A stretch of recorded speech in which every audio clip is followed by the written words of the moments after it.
Welcome to Samba Samba. Enjoy the video. You start by picking a trusted VPN provider and completing sign up. Once done, install the provider's app on the device you'll use. Make sure to enable two-factor authentication if offered, and write down your credentials securely. Next, grant the app necessary permissions when prompted and accept the provider's default privacy settings. These defaults usually protect DNS and IPv6 leaks. With the app installed, you're ready to move into configuration and connection steps. You now configure connection settings to balance speed and security.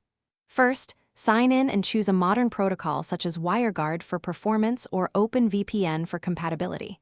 Then enable the kill switch, DNS leak protection, and auto-connect on insecure networks. These prevent accidental exposure.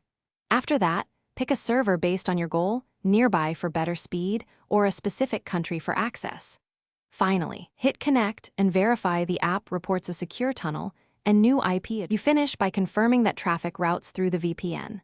Once connected, visit a privacy test to confirm your new IP and that DNS requests match the VPN.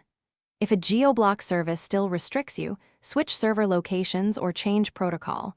Sometimes TCP works where UDP does not. Make sure the kill switch hasn't blocked legitimate traffic. If nothing helps, restart the app or device to clear caches. If problems persist, gather connection logs and contact support for guided troubleshooting. Thanks for watching. Consider subscribing if we helped you.